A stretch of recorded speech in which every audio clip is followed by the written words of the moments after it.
أحمد العوضي أو زي ما بيقولوا عليه الراعي الرسمي لهرمون التستوستيرون.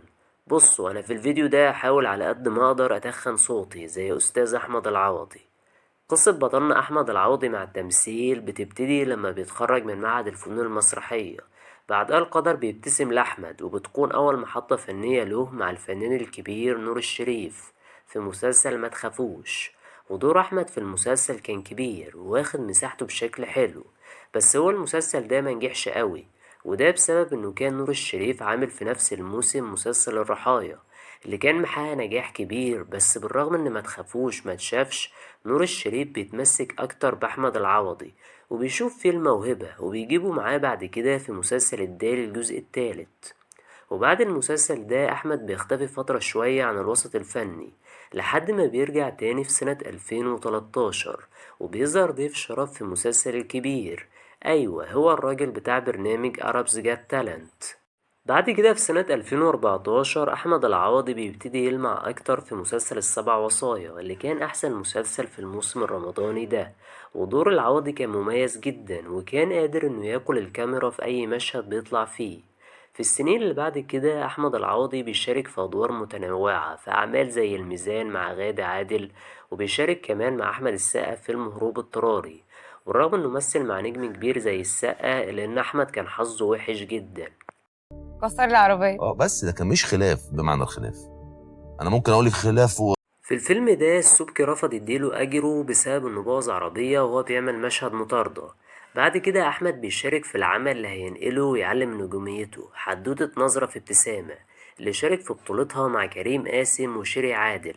وعايز أقولك إن الحدوتة دي من أجمل الحواديت اللي اتقدمت في مسلسل نصيبي واسمتك، ودي تقريبا كانت أول بطولة للعوضي. والعوضي استغل الفرصة صح وقدر يبين مهاراته التمثيلية ويكسب تعاطف المشاهدين معاه، خصوصا إنه بيمثل دور الزوج اللي مراته بتخونه مع صاحبه.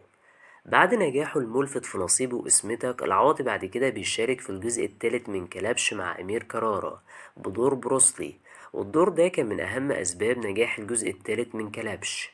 بعد كده العوضي بيشارك مع أمير كرارة للسنة التانية في مسلسل الاختيار، وبيجسد فيه دور الإرهابي هشام عشماوي. والمسلسل ده كان من أحسن مسلسلات السيرة الذاتية اللي اتقدمت في الدراما المصرية، والعوضي قدر إنه يقدم دور الشر بحرفية شديدة جدا. من بعد نصيبي واسمتك وكلبش والاختيار، العوضي ابتدى يتعرف في الشارع وسط الجمهور، والناس كلها ما بتتكلمش غير على أحمد العوضي. وده اللي بيشجع المنتجين إنهم يدوله دور بطولة في مسلسل شديد الخطورة. بص، هو ده مسلسل منصات متكون من 7 حلقات. قصة المسلسل مش أحسن حاجة ومكررة، بس المسلسل فيه تويستات حلوة. كمان نهاية المسلسل كانت مفتوحة وغامضة شوية، وكان المفروض إن فيه جزء تاني هينزل من العمل لكن اتلغى فجأة، ويمكن ده السبب اللي مخلي المسلسل ده أقل أعمال أحمد العوضي شهرة.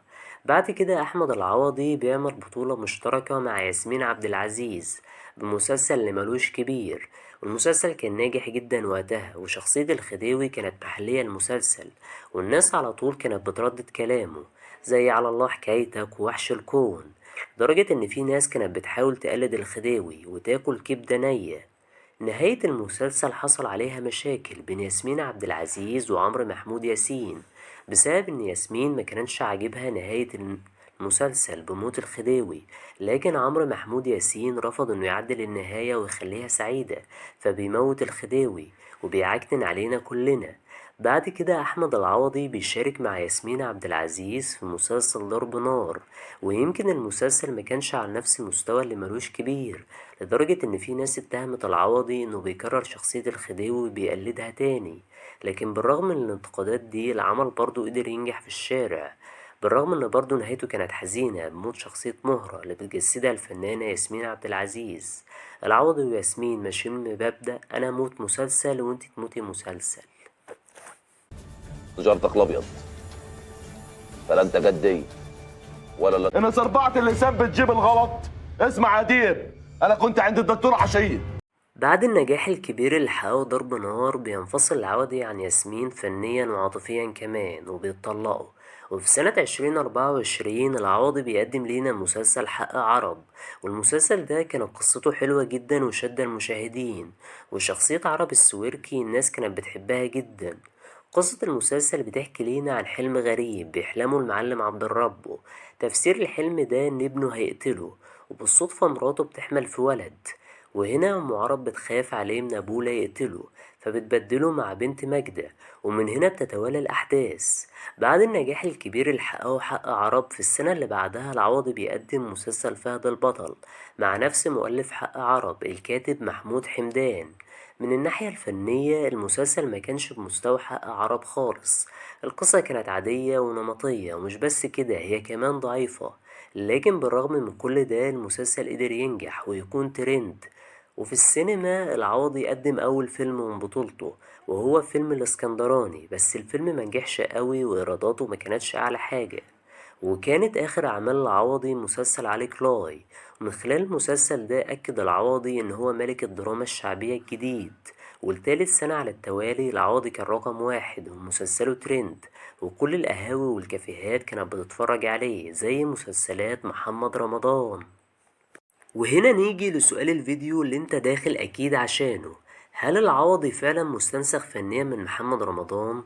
العوضي ورمضان بينهم تشابهات كتير، الاتنين جابوها من تحت قوي في مشوارهم الفني، لدرجة ان هما قبل ما يعملوا ادوار البطولة كانوا ممثلين دور سابع وما كانش حد يعرفهم غير بالشكل. محمد رمضان قبل ما يعمل الألماني ما كانش معروف قوي وقتها، وكذلك العوضي اسمه ما تعرفش غير لما شارك مع أمير كرارة في كلبش والاختيار.